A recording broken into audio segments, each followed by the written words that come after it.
ओम गंग गणपतये नमो नमः। संक्षिप्त शिवपुराण विशेषण संहिता अध्याय 9। महेश्वर को ब्रह्मा और विष्णु को अपने निष्कल और सकल स्वरूप का परिचय देते हुए लिंग पूजन का महत्व बताना। नंदीकेश्वर कहते हैं, तदंतर वह दोनों ब्रह्मा और विष्णु भगवान शंकर को प्रणाम करके दोनों हाथ जोड़ करके उनके दाएं और बाएं भाग में चुपचाप खड़े हो गए। फिर उन्होंने साक्षात प्रकट पूजनीय महादेव जी को श्रेष्ठ आसन पर स्थापित करके पवित्र पुरुष पशुओं द्वारा उनका पूजन किया। दीर्घ काल तक विकृत भाव से सुस्थिर रहने वाले पुरुषों को वस्तुओं को पुरुष वस्तु कहते हैं तथा अल्प काल में टिकने वाली क्षणमग्र वस्तुओं को प्राकृतिक वस्तुएं कहलाता है।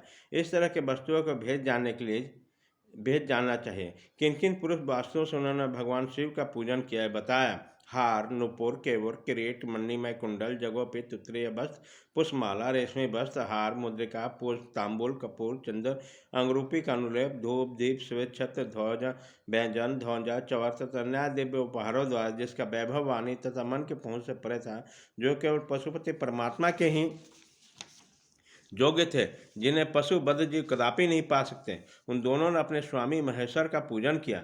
सबसे पहले वह ब्रह्मा और विष्णु ने भगवान शंकर की पूजा की। इससे प्रसन्न होकर भगवान शिव ने नम्र भाव से खड़े होकर दोनों देवताओं को मुस्कुराकर कहा। महेश्वर बोले, पुत्रों, आज का दिन एक महान दिन है। इससे तुम्हारे द्वारा जो आज मेरी पूजा हुई है, इससे मैं तुम लोगों पर बड़ा प्रसन्न हूँ। इसी के कारण यह दिन परम पवित्र और महान से महान होगा।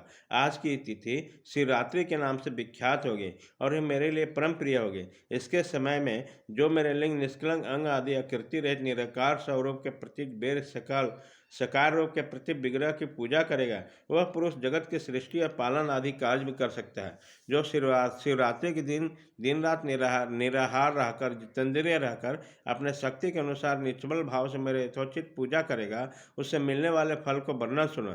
एक वर्ष तक निरंतर मेरी पूजा करने का जो फल मिलता है, वह सारा फल केवल शिवरात्रि के दिन मेरा पूजन करने से मनुष्य तत्काल प्राप्त कर लेता है। जैसे पूर्ण चंद्रमा का उदय समुद्र की वृद्धि का अनुसार है, उसी प्रकार इस शिवरात्रि की तिथि मेरे धर्म के बुद्धि का समय है। इस स्थिति में मेरी स्थापना आदि का मंगलमय उत्सव होना चाहिए। पहले जब मैं ज्योतिर्मय स्तंभ रूप में प्रकट हुआ, उस समय मार्गशीर्ष मास में आधा नक्षत्र से युक्त पूर्णमासी या प्रतिपदा है। जो पुरुष मार्गशीर्ष मास में आधा नक्षत्र होने पर पार्वती सहित मेरा दर्शन करता है अतः मेरे मूर्ति या लिंग के झांकी करता है, वह मेरे लिए कार्तिकेय से भी अधिक प्रिय है। उस शुभ दिन को मेरे दर्शन मात्र से पूरा फल प्राप्त होता है। यदि दर्शन के साथ मेरा पूजन भी किया जाए तो इतना अधिक फल प्राप्त होता है कि उसका वाणी द्वारा वर्णन नहीं हो सकता। वहाँ पर मैं लिंग रूप में प्रकट होकर बहुत बड़ा हो गया, अतः उस लिंग के कारण उस भूतल लिंग स्थान के नाम से प्रसिद्ध हुआ। जगत के लोग उसका दर्शन और पूजन कर सकें, उसके लिए अनादि और अनंत ज्योति स्तंभ अथवा ज्योतिर्मय लिंग अत्यंत छोटा हो जाएगा। यह लिंग सब प्रकार का भोग सुलभ कराने वाला तथा भोग तथा मोक्ष का एकमात्र साधन है। इसका दर्शन, स्पर्श और ध्यान किया जाए, जो यह प्राणियों का जन्म और मृत्यु के कष्ट से छुड़ाने वाला अग्नि के पहाड़ जैसा जो यह शिवलिंग यहाँ प्रकट हुआ है, उसके कारण यह स्थान अरुणाचल नाम से प्रसिद्ध होगा। यहाँ अनेक प्रकार के बड़े बड़े तीर्थ प्रकट होंगे और इस स्थान में निवास करने वाला मरने से जीव मोक्ष तक जाएगा। मेरे दो रूप है, सकल और निष्कल। दूसरे किसी के ऐसे रूप नहीं है। पहले मैं स्तंभ रूप में प्रकट हुआ हूँ, फिर अपने साक्षात रूप में। ब्रह्म भाव मेरा निष्कल रूप है और महेश्वर भाव सकल रूप, ये दोनों ही मेरे सिद्ध रूप है। मैं ही परम ब्रह्म परमात्मा हूँ। कलायुक्त रकल मेरे ही ईश्वर हैं। ब्रह्म रूप होने के कारण मैं ईश्वर भी हूँ। जीवों पर अनुग्रह करना मेरा ही कार्य है। ब्रह्म और केशव मैं सबसे बृहत् और जगत की उत्पत्ति कर वृद्धि करने वाला कारण ब्रह्म कहलाता हूँ। सर्वत्र सर्वरूप में स्थित व्यापक होने से मैं ही सबका आत्मा हूँ।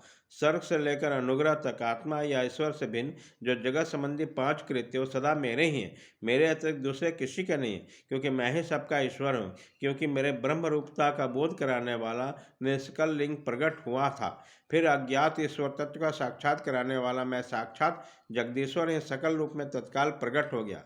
अतः मुझमें जो सत्व है उसे ही मेरा सकल रूप जानना चाहिए तथा जो यह मेरा निष्कल स्तंभ है, वह मेरे ब्रह्म स्वरूप का बोध कराने वाला है। यह मेरा ही लिंग चिन्ह है, अतः तुम दोनों प्रतिदिन यहाँ रहकर इसका पूजन करो।